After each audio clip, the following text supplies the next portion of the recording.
Assalamualaikum warahmatullahi wabarakatuh.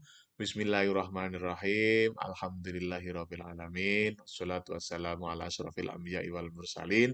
Sayyidina wa maulana Muhammadin wa ala alihi wa sahbihi ajma'in amma ba'd.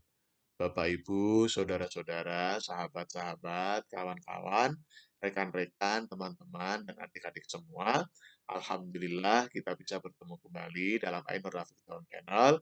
Untuk edisi yang ke-170 ini, kita ingin melanjutkan pengenalan kita terhadap ilmu mantik. Bagaimana kita ketahui bersama bahwa ulama ulama keislaman klasik, ulama Islam klasik itu mendasarkan semua pembahasan, semua pendalaman, semua pengenalan disiplin keilmuan itu berbasis kepada Al-Quran sebagai sumber utama. Sementara para ulama-ulama kita ketika bertemu dengan Al-Quran, maka yang bisa dilihat itu adalah lafal-lafal di dalam Al-Quran. Di ayat sekian, surat ini, di ayat ini, surat itu, dan sebagainya, dan sebagainya. Jadi sumber utamanya adalah Al-Quran, yang diterima oleh para ulama itu adalah berupa. Nah, karena sumber utamanya adalah Al-Quran yang berbentuk lafal, maka lafal itu menjadi topik utama, menjadi kajian utama para ulama-ulama kita.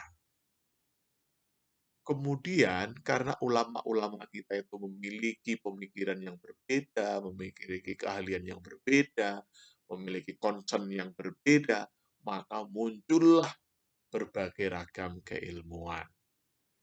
Mulai adanya usul fikih, ya, kemudian ada ilmu nahwu, kemudian ada ilmu sorof, ilmu tajwid, ilmu qiraah, ya, kemudian eh, ilmu arut, ya kan, karena terkait dengan lafal, kemudian ada ilmu balaghah, ada ilmu mantik, ada ilmu makulat, ada ilmu filsafat, dan sebagainya, dan sebagainya. Nah, pada dasarnya semua ilmu itu prinsipnya tujuannya hanya satu, yaitu memperkuat, memperkokoh, dan mempertahankan keesaan Allah Subhanahu wa taala atau ketauhidan Allah Subhanahu wa taala. Demikian juga ilmu mantik. Makanya ilmu mantik banyak sekali bahasan-bahasan yang berbicara tentang lafal. Mulai dari lafal mufrad, lafal murokkab, lafal kulli, lafal juz'i, lafziyah, ya, dalalah lafziyah, macam-macam. Nah, kemudian ada nisbatul lafzi ilal makna, dan sebagainya, dan sebagainya. Nah, kemarin kita sudah menyampaikan ada istilah lafal juz'i, ada lafal kulli, kemudian sampai kepada kulli dzati dan kulli arabi, kemudian ada al-kulliyat al-khams, nah, kemudian kita sekarang masuk kepada lafal al-kul. Lafal al-kul, pengenalan tentang lafal al-kul, al-kullu, dan al-kulliyatu. Al-kulliyatu.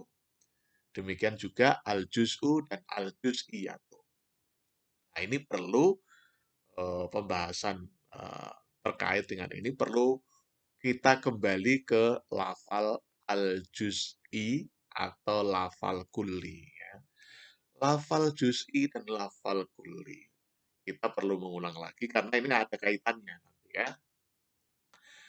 Lafal juz'i adalah inmunia tasawwuru maknahu min wuku'i syirkati fihi. Itu adalah definisinya ya. Jadi lafal juz'i adalah lafal yang gambaran maknanya itu menolak terjadinya persekutuan di dalam. Jadi kalau misalnya lafal zaitun sebagai lafal juz'i, maka Zaid itu ya Zaid. Gitu. Zaid itu ya Zaid. Artinya kata-kata huruf za, ya, kemudian huruf ya, nah, itu tidak bisa dibagi-bagi. Ya, maknanya ya hanya Zaid, Zaid itu sendiri. Demikian juga lafal Abdurrahman. Kalau dia sebagai nama. Nah, makanya dia dikenal sebagai lafal juz'i. Nah, sekarang kalau lafal kuli itu apa? Lafal juz'i itu maksudnya juz yang dikasih ya nisbah. Ya. Juz'i, lafal juz'i. Lafal kuli atau kul yang diberi ya nisbah itu adalah inam yumna tasawwuru makna. Ketika gambaran maknanya itu tidak ditolak, artinya boleh, ya. Boleh terjadi syirkah di dalamnya. Boleh terjadi persekutuan di dalam dirinya. Contoh lafal al-hayawan. Lafal al-hayawan, lafal al-hayawan ini adalah lafal kuli. Mengapa? Karena dia memungkinkan di dalam dirinya persekutuan makna. Jadi memungkinkan di dalam dirinya gambaran maknanya itu bersekutu. Karena kata al-hayawan ini bukan hanya khusus pada satu satu hal atau satu binatang. Karena al-hayawan artinya kan binatang. Itu bisa macam-macam. Bisa macan, bisa kucing, bisa kuda, semuanya termasuk al-hayawan. Nah, termasuk manusia nanti ya, karena al-hayawan an-natik ya. Nah, itu jadi lafal al-juz'i adalah lafal yang tidak memungkinkan adanya persekutuan di dalamnya. Itu dia sendiri. Maknanya dia gambaran maknanya itu dia sendiri. Berbeda dengan lafal kuli yang memungkinkan bersekutu di dalamnya. Contoh seperti tadi al-hayawan yang isinya macam-macam. Ada dimaksudnya adalah kuda, bisa dimaksudkan kucing, bisa dimaksudkan manusia dan sebagainya. Nah, itu adalah lafal juz'i dan lafal kulli. Nah, ini berbeda dengan al-kul yang kemudian menjadi al-kulliyatu dengan al-juz'u dan al-juz'iyatu. Mengapa? Karena al-kul di sini sudah terkait dengan hukum. Terkait dengan hukum. Nah, kalau sudah berbicara terkait dengan hukum, maka sudah tidak berbicara tentang tasawur lagi. Nah, barangkali kita kembali ke pengistilahan tasawur dan tasdik pada saat itu ya. Tasawur, tasawur pada saat itu kita kenal sebagai gambaran tentang sesuatu. Sementara tasdik itu adalah pembenaran, ya, pembenaran. Tasdik itu kan pembenaran. Jadi pembenaran tentang sesuatu nisbah atau sesuatu hukum. Jadi nisbah adanya pembenaran terhadap sesuatu. Nah, contoh, kalau tasawur itu contohnya lafal zaitun, kalau tasdik itu contohnya adalah zaitun imun. Nah, lafal zaitun imun, lafal zaitun imun itu adalah tasdik. Mengapa? Karena di dalam dirinya itu sudah ada nisbah atau sudah ada hukum. Berbeda dengan tasawur tadi, zaitun. Zaitun ya itu hanya gambaran tentang sesuatu itu aja. Tapi kalau tasdik itu sudah ada pembenaran di dalam. Nah, oleh karena itu, terkait dengan tasdik ini perlu kita kupas lebih dalam. Sebenarnya tasdik itu adalah kumpulan dari beberapa tasawur. Ya, kumpulan dari beberapa tasawur. Contoh, lafal zaitun imun tadi. Lafal zaitun itu adalah tasawur. Lafal imun itu juga tasawur. Nah, zaitun itu namanya tasawur al-maudhu, atau sesuatu yang ditempati. Imun itu adalah tasawur al-mahmul, atau sesuatu yang dikandung, yang digendong, yang diangkut. Nah, mahmul. Jadi yang pertama adalah tasawur al-maudhu, yaitu lafal zaitun. Yang kedua adalah tasawur al-mahmul, yaitu lafal qaimun. Yang ketiga apa? Yang ketiga adalah tasawur an-nisbah. Tasawur nisbah, tasawur an-nisbah. Hubungan. Jadi ketika lafal zaitun dan qaimun itu dihubungkan, itulah yang dikenal dengan istilah tasawur. Jadi kita menggambarkan hubungan antara zaitun dan qaimun. Nah, kalau hubungan antara zaitun dan koimun itu ternyata benar, maka itulah yang dikenal dengan istilah tasdek atau pembenaran. Jadi dengan kata lain, tasdek itu ada 4 komponen ya. Komponen pertama adalah tasawur al-maudhu, komponen kedua adalah tasawur al-mahmul, komponen ketiga adalah tasawur nisbah atau tasawur nisbah, dan yang keempat adalah tasawur hukum atau nisbah itu sendiri. Nah, itulah yang dikenal dengan tasdek. Sehingga yang keempat ini dikenal dengan istilah tasdek. Sebenarnya tasdek itu harus melewati 4 tahapan tadi ya. Melewati tahapan tasawur al-maudhu, tasawur al-mahmul, tasawur nisbah, dan yang terakhir adalah lafal zaitun itu maudhu, maksudnya yang ditempati, zaitun ditempati, kemudian koimun itu al-mahmul, yang dikandung, kemudian tasawur nisbah hubungan antara zaitun dan koimun, kemudian ketika itu adalah sebuah kebenaran, maka disebut sebagai tasdek. Nah, mengapa disebut al-maudhu dan disebut al-mahmul? Karena memang berdiri itu ada pada diri Zaid. Zaid itu ditempati.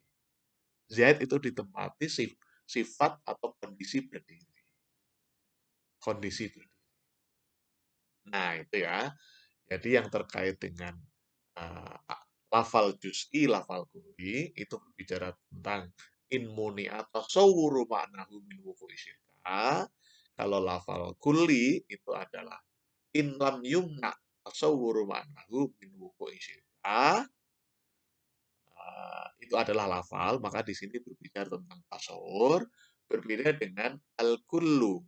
Al-kullu ini sudah berbicara hukum, sudah berbicara nisbah, sudah berbicara hukum ya. Jadi kalau al-kullu itu adalah al-majmu'u al-mahkumu alaih, atau kumpulan dari sesuatu yang diberi hukum. Kumpulan dari sesuatu yang diberi hukum. Kumpulan dari Zaid, misalnya, kebetulan ada Zaid, ada Umar, ada Abdurrahman, ada Utsman, macam-macam semuanya, ternyata mereka adalah penghuni Al-Azhar, maka dikatakan Ahlul Azhar al-ulama'u. Ahli penduduk Al-Azhar adalah para ulama. Nah, ketika berbicara Ahlul Azhar, ini adalah Ahlul Azhar ini adalah penghuni Al-Azhar itu adalah ulama. Nah, kumpulan dari Al-Mahkum alaih, kumpulan dari Ahlul Azhar, kumpulan dari ahli-ahli penduduk, kumpulan dari penduduk itulah yang disebut dengan Al-Kul. Berbeda dengan Al-Kulliyatu. Al-Kulliyat ini berbicara tentang hukum. Di al-kulliyatu itu adalah al-hukmu ala kulli fardin. Al-hukmu ala kulli fardin. Kalau tadi kan contoh al-kul ya. Alul azhar, al-ulama, itu contoh al-kul. Nah, untuk contoh al-kulliyatu yang di sini berbicara tentang al-hukmu ala kulli fardin, yaitu hukum untuk setiap satuan. Contohnya adalah kullu insanin qabilun lil ilmi. Setiap manusia menerima ilmu. Setiap manusia bisa menerima ilmu. Itu namanya adalah al-kulliyatu. Karena ini berbicara tentang hukum. Berbicara tentang hukum. Kullu insanin qabilun lil ilmi. Nah, lawan dari alkul itu apa? Lawan dari alkul adalah al-juz'u. Al-juz'u itu adalah ma tarokaba minhu wa min ghairihi kullun. Jadi ada hubungannya. Jadi definisinya adalah ma tarokaba minhu wa min ghairihi kullun. Sesuatu yang dengannya dan dengan yang lainnya itu tersusun, itu kulun itu tersusun. Artinya alkohol itu adalah al-juz'u itu adalah bagian-bagian yang menyusun alkohol gitu. Kalau tadi kan al-majmu' al-mahkumu alaih. Jadi kumpulan dari yang diberi hukum, sesuatu yang diberi hukum. Alul alul azhar. Nah, ini al-juz'u itu adalah ma tarokaba minhu wa min ghairihi kulun. Jadi, sesuatu yang kulun itu tersusun darinya dan dari yang lain. Nah, dari yang lain. Nah, nah kalau al-juz'iyah itu berbeda, itu hukumnya ya. Al-juz'iyah, tadi kan al-kullu ada al-kulliyah tuh. Ini al-juz'u ada al-juz'iyah tuh. Al-juz'iyah adalah al-hukmu ala ba'dil afrod. Al-hukmu ala ba'dil afrod. Itu hukum terhadap sebagian dari satuan-satuan itu. Bagian dari satuan-satuan itu. Misalnya ini, Ba'dul azhar, nah, ba'du ahlil azhari al-ulama. Ba'du ahlil azhari al-ulama. Nah, itu ya. Jadi kalau kalau tadi kan kullu insanin qabilun lil ilmi. Setiap manusia itu menerima ilmu, bisa menerima ilmu. Nah, ini ba'du ahlil azhari al-ulama. Sebagian dari penduduk Al-Azhar atau penghuni Al-Azhar itu adalah ulama. Kalau tadi Ahlul Azhari, uh, Ahlul Azhari al-ulama'u. Kalau disebut Ahlul Azhari al-ulama'u. Penduduk Al-Azhar adalah ulama. Kalau ini belum menjadi hukum. Karena ini contoh al-kul ya. Tetapi kalau al-kulliyah itu contohnya seperti tadi, kullu insanin qabilun lil ilmi. Setiap manusia itu bisa menerima ilmu. Nah, kalau contoh yang al-juz'iyat, nah, al-juz'iyat yaitu al-hukmu ala ba'dil afrod, hukum terhadap bagian dari satuan-satuan, itu contohnya adalah ba'du ahlil ba'du ahlil azhari al-ulama. Sebagian dari penduduk Al-Azhar atau penghuni Al-Azhar itu adalah ulama. Dan itu pasti benar. Demikian juga kullu insanin qabilun lil ilmi. Itu juga benar. Semua manusia, semua manusia itu bisa menerima ilmu. Itu sebuah kebenaran. Itulah makanya kita berbicara tentang hukum di sini. Nah, kalau sudah berbicara hukum, berarti sudah berbicara tasdik atau pembenaran. Barangkali demikian, memang agak panjang. Mungkin perlu kita bedakan secara jelas ya antara tasawur dan tasdih. Kalau lafal juz'i dan lafal kuli itu masuk kategori tasawur, tetapi kalau al-kul kemudian al-kulliyatu dan al-juz'u dan al-juz'iyatu ini masuk kategori tasdik atau hukum atau nisbah. Barangkali demikian, kita ucapkan tagline kita, sukses di dunia, bahagia di dunia. Sukses di akhirat, bahagia di akhirat. Amin, amin, amin. Mohon maaf agak panjang. Assalamualaikum warahmatullahi wabarakatuh.